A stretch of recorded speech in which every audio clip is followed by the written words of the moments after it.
Jeremías capítulo 29. Vamos a ver un poco acerca del contexto histórico de este personaje Jeremías, por qué escribió este capítulo 29 y en qué situación se escribió este capítulo 29 de Jeremías. Amén. El Señor nos ayude y el Espíritu Santo nos guíe para poder ser bendecidos. Aleluya. Vamos a ver, lo he titulado Jeremías, la desgracia y la promesa de Dios en medio de esta desgracia que estaba sucediendo al pueblo de Judá, que todos fueron deportados. Vamos a ver la vida de Jeremías. Jeremías era uno de los profetas, uno de los grandes profetas de Israel, conocido por su misión de advertir al pueblo de Judá sobre el juicio que iba a venir de Dios por causa de su pecado y desobediencia de todo el pueblo, pero también por proclamar la esperanza acerca de la restauración del pueblo. Su vida y ministerio estuvieron marcados totalmente, hermanos, por desafíos, rechazos, sufrimiento personal, pero también lo convierte en una figura profundamente humana y conmovedora en las Escrituras. Miren, en la época de Jeremías se habían levantado muchos profetas que decían, no, todo va a ir bien, todo va a pasar bien, todo nos va a ir de maravillas. Y Jeremías siempre decía, no, su pecado va a traer consecuencias. Y todo sucedió como Jeremías había dicho, y todos lo insultaban, lo tenían menospreciado a Jeremías, porque Jeremías era el único que decía cosas negativas o malas por causa de pecado. Y los demás decían, no, no va a pasar nada. Y pasó lo que Jeremías había dicho. Nació alrededor del año 650 a.C. en Ananot, en una ciudad de la región de Benjamín, cerca de Jerusalén, y pertenecía a una familia sacerdotal, lo que implicaba que estaba familiarizado con las prácticas religiosas de su tiempo. Su llamado profético ocurrió en una edad temprana. Y ahora también Dios nos ha dado un llamado, hermanos, y quisiera relacionar el llamado de Jeremías y también el llamado que Dios nos ha dado a nuestras vidas para servirle a Él con respecto a lo que estamos viviendo o experimentando muchas veces en nuestras vidas. Jeremías dice en el capítulo 1, verso 4, dice, vino pues palabra de Jehová a mí diciendo, antes que te formase en el vientre te conocí, y antes que nacieses te santifiqué, te di por profeta a las naciones. Y la Biblia le dice a Jeremías, antes que tú estés en el vientre de la mamá, yo ya te había conocido, yo sabía quién eras tú, yo te había santificado. Y también Dios ha hecho lo mismo con nosotros. La Biblia en Romanos capítulo 8 dice que Dios nos predestinó desde antes de la fundación del mundo. Es decir, que Dios ya nos conocía, Dios ya sabía acerca de nosotros, y Dios, como tiene un preconocimiento acerca de nuestra existencia como seres humanos, Dios sabía que nosotros íbamos a tomar la decisión de seguirle al Señor Jesucristo. Y dije yo, dice Jeremías, verso 6, dije, Señor Jehová, he aquí, no sé hablar porque soy un niño. Y como todos nosotros ponemos un pretexto. Y Jeremías dijo, soy demasiado joven, tengo muchos nervios, tengo vergüenza de predicar acerca de ti, así que mejor no. ¿Cómo me vas a escoger a mí? Y Dios le responde, y me dijo Jehová, no digas soy un niño, porque a todo lo que te envíe tú irás y dirás todo lo que te mande. No temas delante de ellos, porque contigo estoy para librarte, dice Jehová. Y extendió Jehová su mano y tocó mi boca y me dijo, he aquí, he puesto mis palabras en tu boca. Tan igual como Jeremías fue llamado por Dios, fue lleno de la gracia y la misericordia de Dios, y él estuvo predicando durante 40 años en 4 periodos de reinado de muchos reyes de Judá, de los cuales eran Josías, Joaquín, Sedequías, hasta la caída de Jerusalén, en la cual fue tomado por los babilonios. Pero a pesar de todo ello, Dios le había llamado a Jeremías a anunciar su mensaje, su palabra. Tan igual así como Jeremías fue llamado por Dios, nosotros también hemos sido llamados a llevar un mensaje, no importando lo que suceda en este mundo natural, no importando las experiencias que estén viviendo las familias, si son difíciles, son alegres, son complicadas, o son buenas o son malas. La palabra de Dios nos dice lo siguiente en Mateo 28, verso 18 en adelante, dice, y Jesús se acercó y les habló diciendo, toda potestad me dada en el cielo y en la tierra. Por tanto, id y hacer discípulos a todas las naciones, bautizándolos en el nombre del Padre, del Hijo y del Espíritu Santo, y enseñándoles que guarden todas las cosas que os he mandado. He aquí, yo estoy con vosotros todos los días hasta el fin del mundo. Y este es el llamado de Dios. Muchos quieren ser profetas, apóstoles, pastores, maestros, etcétera, etcétera. Dios nos ha llamado a todos nosotros a ir y a ser discípulos, es decir, predicar el evangelio a todo lugar para que conozcan de Jesucristo. Así como nosotros estamos perdidos en nuestros delitos y pecados, Dios quiere liberar a las demás personas porque no quiere que el hombre perezca, no quiere que el hombre y la mujer vayan al infierno por toda la eternidad. Al contrario, Dios quiere bendecir esas vidas. Así que, hermanos, yo les aconsejo, les recomiendo alinearnos a esta palabra y aceptar y hacer oído al llamado que Dios nos ha hecho. Ir y hacer discípulos a todas las naciones. No solamente predicar el evangelio, sino también compartirle la palabra e instruirlos en la palabra. Y para ello nosotros debemos prepararnos y crecer en el conocimiento de nuestro Señor Jesucristo. Y vamos a ver ahora sí, bajo esta pequeña introducción, vamos a ver qué nos dice la palabra en Jeremías capítulo 29, verso 11 en adelante. Vamos a ver 3 versículos en esta enseñanza y vamos a ver verso 11 según la versión Reina Valera del 60 y BTX, ¿ok? La nueva traducción. Vamos a ver, dice, porque yo sé, dice la palabra, porque yo sé los pensamientos que tengo acerca de vosotros, dice Jehová, pensamientos de paz y no de mal, para daros el fin que esperáis. Y la otra versión dice, porque yo conozco mi designio, o sea, Dios conoce su designio acerca de vosotros, dice Jehová. Designio de bienestar y no de desgracia, para de daros un porvenir y una esperanza. Y aquí hay algo maravilloso. Este capítulo 29 de Jeremías, que fue escrito en un periodo muy crítico, en ese periodo ya el pueblo había sido llevado cautivo a Babilonia. Dios los castigó a este pueblo de Israel por su rebeldía, por su pecado, y fueron llevados en el exilio a Babilonia.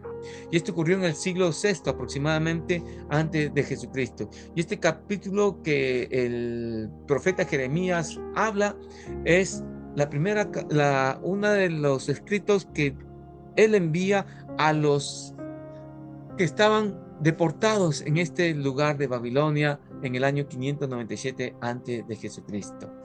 Y el mensaje de Jeremías era, miren, versículo 10 habla que ellos iban a estar exiliados por 70 años, que después ustedes van a ver otro profeta que ya se había cumplido 70 años, así que había esperanza de volver a Jerusalén. Pero en estos 70 años estaban ellos exiliados, iban a estar exiliados. Y su mensaje para estos exiliados en el capítulo 29 era de esperanza a largo plazo. 70 años es un buen periodo. Y le decía que aceptaran su situación, que no estén sufriendo, que no estén llorando, que no estén diciendo, oh, mira cómo somos, sino que aceptaran esa situación y que formaran familia, que crecieran en ese lugar donde han sido deportados, porque donde nosotros vayamos somos como semilla que traemos el bien y usamos el plan que Dios nos ha dado siempre de poder predicar el evangelio y poder inundar el lugar donde estamos con la palabra divina de Dios para bendecir las vidas. ¿Ven? Eso lo vemos en Jeremías capítulo 29 verso 10, como le dije, que ahí está el periodo de 70 años que iban a estar cautivos. Y le estaba también recomendando a esta gente, a estos que habían sido rebeldes con Dios, que puedan adaptarse al exilio, que no traten de ser rebeldes, que no traten de irse en contra de ese reinado porque era un imperio muy grande y muy poderoso, sino que ellos puedan prosperar, que analicen su situación y puedan prosperar y puedan salir adelante en vez de resistirse o confiar en falsas esperanzas de que le decían, oh, todo va a salir bien. No, sino que aprendan a prosperar confiados en el Señor, porque hay una esperanza futura de que Dios los va a librar. Por eso dice aquí, porque yo sé los pensamientos que tengo acerca de vosotros, dice Jehová, pensamientos de paz y no de mal, para daros el fin que esperáis. Así que aquí nos enseña en este capítulo 29, sin centrarnos todavía en este versículo, es que el juicio de Dios y la esperanza caracteriza este mensaje profético de Jeremías, porque hay un castigo, un juicio de Dios por el pecado, pero a la vez Dios da esperanza. Es decir, que Dios proporcionó, a pesar de ser pecadores, consuelo y dirección a los exiliados. Dios es soberano y su capacidad siempre está relacionado con la redención. Ante lo que tú pecas, la justicia siempre va a prevalecer, pero ante ello Dios siempre nos da esperanza de restauración, de que podamos crecer y de que su misericordia es grande de nuestro Señor. Amén. Ahora sí nos centramos en este versículo 11. Dice, porque yo sé los pensamientos que tengo acerca de vosotros. Y la palabra que me llama la atención es que en medio de que le estaba profetizando y le estaba dando esta palabra de Dios, que iban a estar 70 años exiliados en ese lugar, en medio de este proceso que iban a estar exiliados, dice Jeremías, y le da esperanza y le dice, porque yo sé los pensamientos, dice el Señor, que yo sé los pensamientos que tengo acerca de vosotros. O sea, que Dios conoce sus propios designios y su propio pensamiento. Y esta palabra viene del hebreo yadá. Es un término que significa conocer, saber, y tiene un uso amplio en las escrituras que ahorita lo vamos a ver. Yadá significa conocimiento profundo y personal, a diferencia de un conocimiento superficial, como tú conoces al vecino o al que está en la calle, siempre lo saludas, pero no lo conoces correctamente, o un conocimiento intelectual, que no tienes una experiencia con Dios, simplemente lees la Biblia como un libro histórico, como un libro que te puede aconsejar, pero no tienes un contacto con Dios, sino es algo superficial. Eso no es yadá. Yadá no significa que es algo superficial o intelectual, sino que es algo profundo y personal. Este contacto profundo, íntimo y relacional es el mismo término que se usó en Génesis capítulo 4 cuando Adán conoció a Eva, que quiere decir que había una relación, un contacto diario con esta persona para conocerlo. Ese significa Yadá, el conocimiento que Dios tiene acerca de su pueblo, acerca de cada uno de nosotros, acerca de su iglesia. Amén. Implica que Dios tiene un entendimiento completo, íntimo y total acerca de sus planes y sus pensamientos hacia su pueblo, en este caso, en este pueblo de Israel, o hacia nosotros como iglesia del Señor. Y es un conocimiento no solamente profundo y personal, sino también es un conocimiento soberano. Esta palabra yadá también resalta de que Dios en su omnisciencia, recordemos que Dios es omnisciente, que nada le es oculto, Él conoce lo más profundo de nuestro corazón. Los pensamientos que tienes ahorita en estos momentos, Dios los conoce. Entonces, Dios en esa omnisciencia, Dios no solamente conoce el presente, sino conoce también el futuro. Por eso Él está muy convencido y conoce claramente qué es lo que va a suceder. Por eso Él dice, porque yo sé los pensamientos, porque yo conozco mis designios. Dios es soberano y sabe que sus propósitos son eternos y son mucho más grandes que nuestros propios pensamientos. Así que lo que Dios quiere de nosotros es darnos lo mejor. Por eso Él enfatiza, porque yo sé, yo conozco los pensamientos, los designios que tengo acerca de vosotros. A veces, hermanos, nosotros no vamos a conocer el plan de Dios, pero recordemos que en su soberanía Él tiene el control de todas las cosas y de cada individuo. Y a veces Dios va a permitir ciertas cosas porque nuestros corazones todavía necesitan ser moldeados. Todavía somos tercos, ¿ah? Algunos todavía somos un poco necios.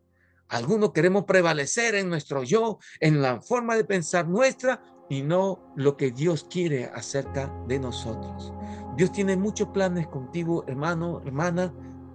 Dios tiene planes con tus hijos, Dios tiene planes con tus padres. Yo no sabía cuáles eran los planes de Dios al venir yo a Chile, pero Dios nos dio muchos planes y Dios cumplió muchos propósitos con nosotros.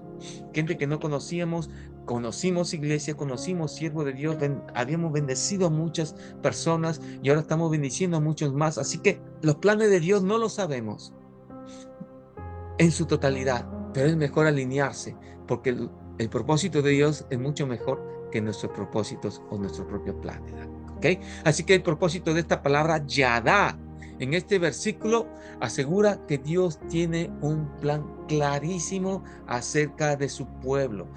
Aunque este pueblo estaban siendo llevados cautivos a Babilonia, y ellos podían sentirse abandonados por Dios, perdidos en Babilonia. Es un lugar nuevo, desamparados. Dios le da esta palabra y les asegura que su conocimiento acerca de los planes que en esa situación están viviendo es perfecto y es completo. Amén.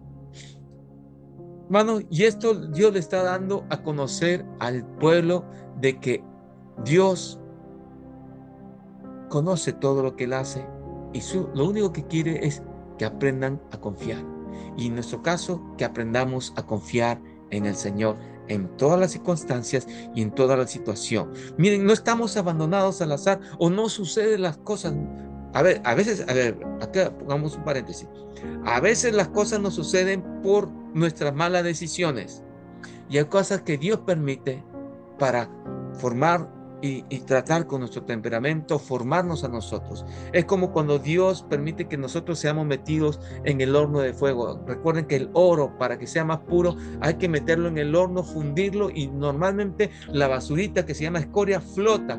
Todo eso se saca y el oro va a estar más puro. A veces Dios permite para purificarnos que nosotros seamos sometidos al horno para que seamos mejores cada día en relación con Dios y en relación con los demás, porque todavía somos algunos mentirosos, todavía somos orgullosos, nos creemos soberanos y autónomos de Dios, queremos vivir la vida a nuestra manera, queremos ser tercos y somos y obstinados a veces, queremos que nuestros pensamientos imperen por encima de los demás y queremos que las cosas se hagan a nuestra manera. Como dice una canción, ¿no? A nuestra manera, a mi manera. Pero Dios tiene que tratar todo ello. Y entonces el pueblo de Israel también estaba en esta situación. ¿Y qué tuvo que hacer? Empezar a confiar, porque su pecado trajo la consecuencia de llevarlo al exilio por este pueblo babilónico, por esta nación de Babilonia. Y en ese proceso Dios les estaba diciendo que no se sientan abandonados, que no se sientan perdidos en ese lugar, sino que Dios los asegura que Dios tiene ya trazado un futuro confiado, cierto, completo acerca de ese pueblo, como también acerca de nosotros. Y también hay algo maravilloso, que al usar esta palabra Yadá, Dios está hablando que no está hablando de un conocimiento distante, un conocimiento frío, un conocimiento que es desinteresado, sino de algo que Dios está comprometido de manera personal, de manera que no solamente Él sabe de una manera ligera o general, sino de manera personal, con mucho cuidado y con mucho amor. Sus pensamientos están claros acerca de cada uno de nosotros. No nos quedamos en el olvido, hermano. No estamos olvidados por Dios porque Dios tal vez se encuentra ocupado o porque otros asuntos le llaman la atención. Hermanos, el compromiso con Dios es tan grande que lo manifiesta en Juan capítulo 3, verso 16, porque de tal manera amó Dios al mundo que dio a su Hijo unigénito. Entonces los propósitos y los planes de Dios para contigo son perfectos, es personal, porque Dios te ama tanto, mucho más que cualquier otra cosa, te ama tanto que dio la vida de su propio Hijo, Jesucristo. Amén. Dio la propia vida de su Hijo Jesucristo. Por esa razón, dice, porque yo sé los pensamientos. Estamos viendo que Dios, esta palabra Yadá, es algo que Él conoce claramente acerca del futuro nuestro, de los planes y propósitos de Dios para con nuestra vida. Tú tienes un plan que solamente tú puedes cumplirlo y nadie más que tú puede cumplirlo. Y vamos a ver la palabra pensamientos o designios. Y esta palabra pensamientos y designios es algo muy interesante porque significa propósito, plan o intención de que alguien tiene en mente para realizar algo, para ejecutar algo. Y es una idea que concibe y se orienta hacia un objetivo o meta específica.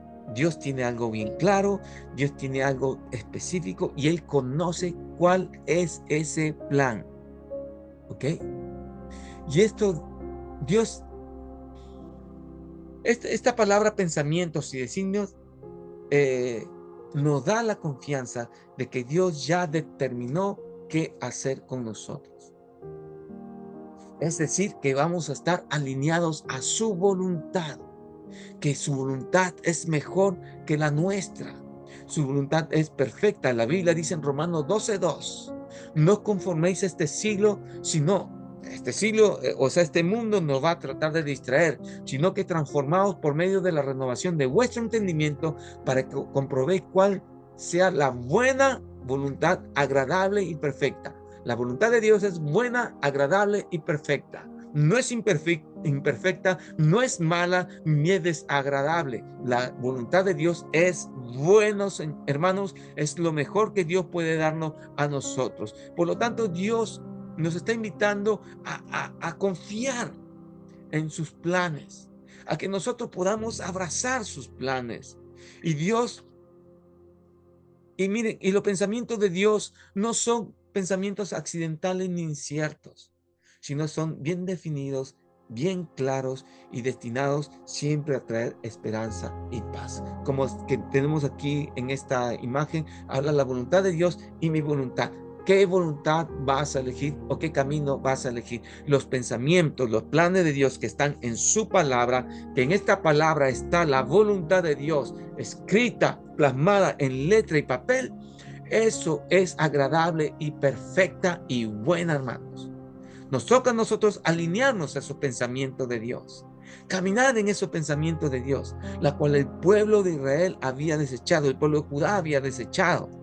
¿Amén? Así que nos toca a nosotros a descansar en la sabiduría de nuestro Dios. Y este pensamiento, este conocimiento de Dios incluye la paz y la esperanza. Miren, la Biblia dice que Jesús vino a darnos vida y vida en abundancia. Ahora yo les quiero hacer una pregunta a ustedes. ¿Vivir la vida abundante y vivir la vida es vivir estresado, preocupado, deprimidos, llorando siempre, sufriendo siempre? ¿Eso es la vida abundante que Jesús nos ofrece? No, hermanos, la vida abundante que Jesús nos ofrece es paz y es esperanza. Miren, cuando nosotros nos centramos en este mundo y nos aferramos y creemos que este mundo es todo para nuestras vidas, sí vamos a vivir en estrés, sí vamos a vivir en preocupación, en ansiedad, en angustia, en depresión, porque creemos que todo esto es la vida y cuando nos morimos desapareció todo. No, hermanos. Este mundo no es la totalidad de nuestra vida. Este mundo es pasajero y es temporal. Nosotros estamos viviendo en este mundo por un corto tiempo. La eternidad es lo que nosotros debemos centrarnos. Y cuando mi enfoque esté en la eternidad, este pasajero este momento, tiempo pasajero, lo voy a poder vivir correctamente. Tendré tal vez problemas y dificultades muy graves, muy difíciles, pero podré tolerarlo porque mi esperanza no está centrada en este mundo, sino en la eternidad, en el reino de los cielos. En Jesucristo está mi esperanza, mi refugio está en Él. Por lo tanto, de esa manera yo puedo salir adelante. Si yo me centro en lo que mis ojos ven, voy a sufrir y voy a llorar. Por eso Jesús y la palabra esta, Dios dice, porque yo sé los planes que tengo para nosotros. Son planes de bien y no de mal. Son planes de bien y no de mal. Dice, ¿qué más? Porque son pensamientos de paz. Es decir, para darnos esperanza. Son pensamientos de shalom, para darnos que algo esté completo. Y Dios y su bondad y misericordia y fidelidad se afirman en esta promesa. Porque yo sé los pensamientos que tengo acerca de vosotros, dice Jehová, pensamiento de paz y no de mal. Pero también dice la palabra, para daros el fin que esperáis.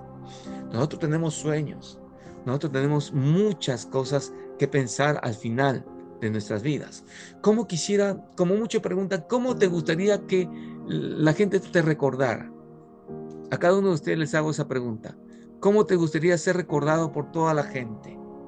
¿Cómo te gustaría ser recordada por tus hijos, por tus nietos, por tus vecinos, por tus amigos, por los compañeros de trabajo? ¿Cómo te gustaría ser recordado? ¿Como el llorón? ¿O como te gustaría ser recordado como aquel valiente o esa mujer valiente que a pesar de las dificultades se aferra bien a Dios y ella ora? Todo siempre confía en el Señor, no importa que se burle, pero este confía en el Señor, esta confía en el Señor. ¿Cómo te gustaría que en tu lápida diga, aquí yace una persona que creyó en Jesús, o aquí yace el sufridor, el llorón, o el que...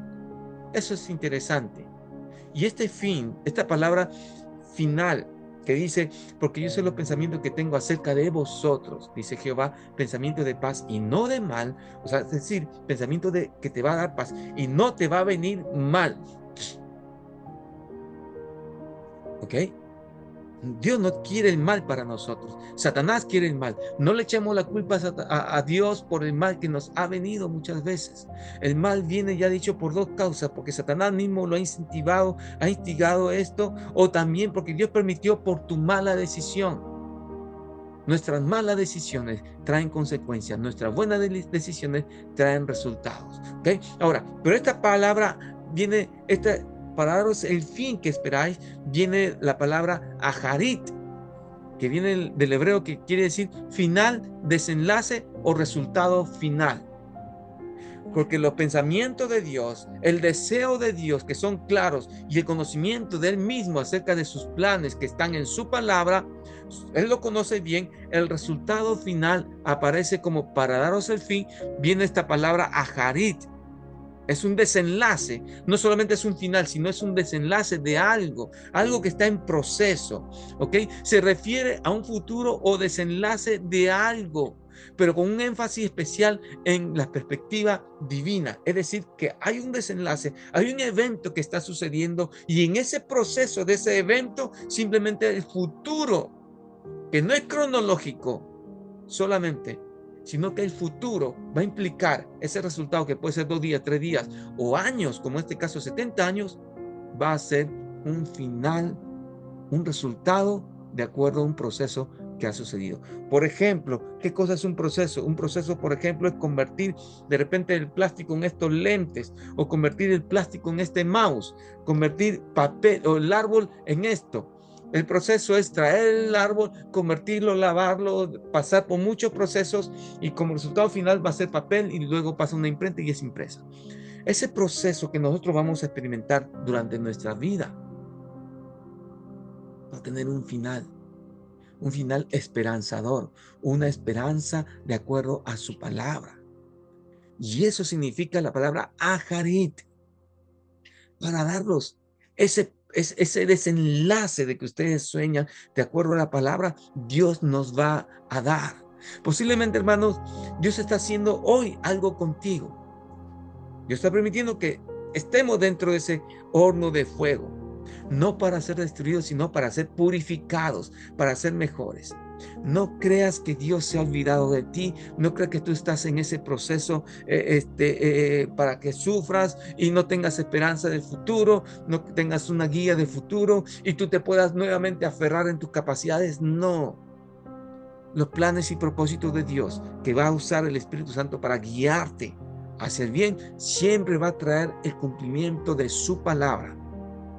¿Okay? Siempre va a dar el cumplimiento de su palabra para nosotros. Como en este caso estamos viendo en la sociedad que Dios está cumpliendo las profecías bíblicas. Su palabra se está cumpliendo. Para el mundo va a ser difícil, para nosotros va a ser de mucha bendición. Así que nuestra esperanza es que la iglesia sea arrebatada para irnos con el Señor. ¿Okay? Y esta palabra aharit destaca que Dios tiene pleno control de nuestro futuro, del futuro de su pueblo, y no es un futuro, como dijimos, incierto, sino un futuro firmemente establecido, dirigido y claro según su palabra, según lo que Dios ya trazó. Por eso dice la palabra: encomienda a Jehová tu camino, espera en Él y Él hará.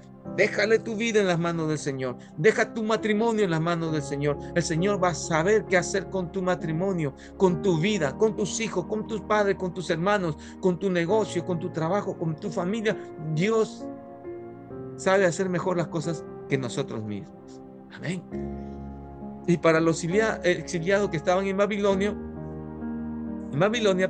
señalaba un tiempo de restauración, de un porvenir, de un futuro que iba a ser bueno, que iban a regresar a su tierra, iban a recuperar la relación con Dios y que iban en un tiempo determinado a ser nuevamente una nación. ¿Ok? Así que esta palabra Aharit significa el final o desenlace que Dios ha preparado para su pueblo. Un futuro lleno de paz y de esperanza, enfatizándose que aunque sea difícil el proceso, el propósito último de Dios es restaurador y bueno. Amén. Así que este versículo, porque yo sé los planes que tengo para vosotros, es que ustedes y nosotros estemos totalmente convencidos de que Dios está seguro que lo que sucede con nosotros, Dios nunca va a querer destruirnos y Él conoce totalmente lo que hay en el futuro para nosotros, para ti, qué tienes tú en el futuro. Así que es mejor estar alineado en la palabra de Dios, es decir, que depositemos nuestras vidas confiadamente a lo que Dios quiere hacer con nosotros. Entreguémonos en las manos del Señor. Hemos entregado nuestras vidas al Señor Jesucristo, pero queremos hacer las cosas a nuestra manera. No, entreguémonos totalmente en las manos del Señor para que Él haga. Entreguémonos al Señor. Entreguemos nuestras vidas al Señor.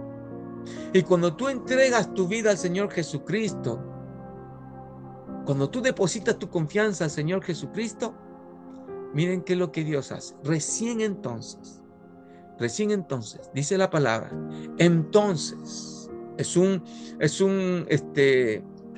conector de consecuencia. Entonces me invocaréis y vendréis y oraréis a mí y yo os oiré. Y esta palabra es bien interesante y es maravilloso la palabra de Dios cuando tú lo estudias. Dice, me invocaréis y viene del verbo kará, ¿okay? Que significa llamar o invocar. Pero ¿qué nos da a entender esto? Nos da a entender de un clamor y un llamado directo y personal hacia Dios.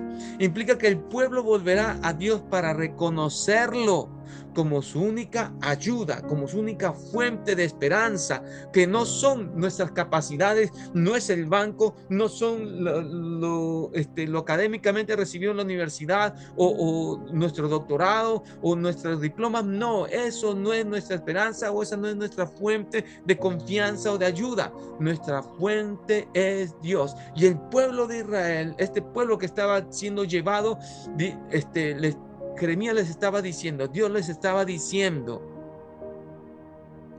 que a pesar de todo ello, entonces ahora ustedes van a recién confiar en mí y me van a invocar, porque ahora van a reconocer que yo soy Dios. Cuando yo entrego mi vida a Dios, a Jesucristo, entiendo de que la única esperanza, la única fuente de mi vida es Jesucristo. Por eso invocamos su nombre. Y vendréis, dice la palabra que viene del verbo bo, que significa venir. Representa un movimiento, hermano, pero un movimiento intencional hacia Dios. Este acto físico representa y espiritual simboliza la disposición, en este caso del pueblo, de acercarse activamente, no pasiva, sino activamente a Dios de manera diaria, de manera constante, como dice Josué capítulo 1, versos 7 al 9, y como dice 2 Crónicas capítulo 7, verso 14. ¿Okay? Y vendréis, es decir, me van a invocar porque reconoce que yo soy Dios. Ahora van a venir a mí de manera voluntaria, pero activamente, de manera diaria. Van a acercarse a mí, ¿para qué? Y dice, y oraréis. Y es el verbo ipalel, que significa interceder y orar.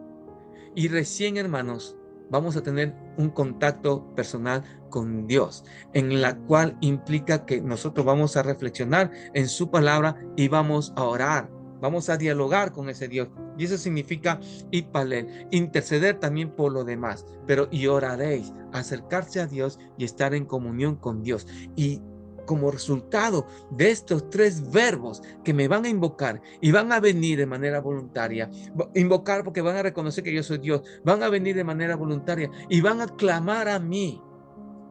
Dice, yo os oiré, que viene del verbo shama, que significa oír. Y esta palabra, esta palabra shama, significa escuchar con atención y responder. No solamente escuchar y oír nada más, sino es escuchar para responder a esa oración. Y dice la palabra, y esa es la confianza que tú y yo debemos tener de manera diaria, que vamos a invocar, vamos a venir al Señor, vamos a orar, y Él nos da la confianza que Él nos va a oír, es decir, nos va a responder. Y después el siguiente versículo dice, que está relacionado con lo mismo, y me buscaréis y me hallaréis, porque me buscaréis de todo vuestro corazón. Hemos dicho que vamos a invocar, vamos a ir hacia donde está Dios, vamos a orar y Él oirá. Y también dice este siguiente versículo, y me buscaréis, del verbo bakash, que significa buscar con intensidad, con deseo y esfuerzo, como dice Josué capítulo 1, versos 7 al 9. Significa, hermanos, que no es una búsqueda casual, una búsqueda que, ay, bueno, se me ocurrió, o una oración, o vamos a buscar hoy día de Dios y de acá 2 meses más otra vez de Dios, o vamos a reunirnos cada mes, no todas las semanas, sino de vez en cuando. No es una búsqueda de Dios casual, sino es una búsqueda de Dios intencional, persistente en el tiempo, perseverante, que representa un acto con anhelo profundo por encontrarse con Dios. Y esa promesa fue dada a este pueblo, pero también es dada a nosotros. Y cuando nosotros le buscaremos, vamos a buscarle con ese deseo, con ese anhelo, de manera intencional y persistente. Por eso la Biblia dice, orad sin cesar, con un anhelo profundo de encontrarnos con Dios. Y me hallaré, dice la palabra. Cuando me busques de esa manera, me vas a hallar. Viene del verbo matza, significa hallar o encontrar.